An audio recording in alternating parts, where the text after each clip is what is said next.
एक समय की बात है। एक छोटे से गांव में रघु नाम का एक किसान रहता था। रघु गरीब था, लेकिन बहुत होशियार और मेहनती भी। उसके पास थोड़ी सी जमीन थी, जहां वह खेती करता और उसी से अपना गुजारा चलाता। पर उस साल बारिश बहुत कम हुई, खेत सूख गए, न फसल हुई न अनाज। पूरे गांव में हाहाकार मच गया। लोग परेशान थे, लेकिन रघु बिल्कुल घबराया नहीं। उसने सोचा, अगर जमीन में कुछ नहीं उगता तो आसमान से भी कुछ सीखा जा सकता है। वह हर दिन नदी के किनारे जाकर बैठ जाता और सोचता, कुछ नया, कुछ अलग। एक दिन की बात है, रघु ने देखा कि एक बड़ा सा उल्लू पास के पेड़ पर बैठा है और बार बार एक ही दिशा में उड़कर वापस लौट आता है। उसने उत्सुकता से देखा तो पता चला कि उल्लू एक पुराने कुएं के पास जाकर बैठता और फिर कुछ खाकर लौट आता। रघु को शक हुआ। वह चुपचाप कुएं के पास गया और देखा कि वहां कुछ जंगली पौधे उगाए हैं, जिन पर मशरूम लगे थे।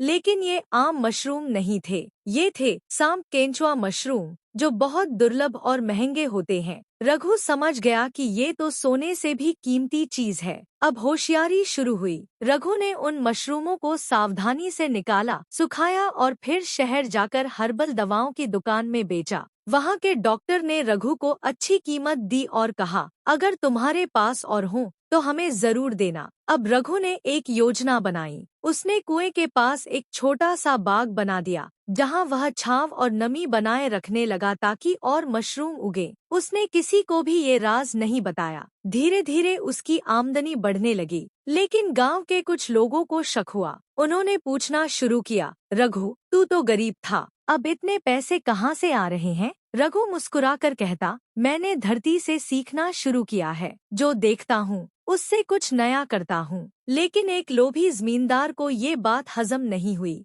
उसने सोचा, जरूर कोई खजाना मिला है, मैं देखता हूँ। वो रात के अंधेरे में रघु के खेत में गया और छुपकर सब देखने लगा। उसने मशरूमों को देखा और समझा कि यही तो असली दौलत है। अगले दिन वह जमींदार कुछ गुंडों को लेकर आया और कहा, ये जमीन मेरी है, अब तुम यहाँ खेती नहीं करोगे।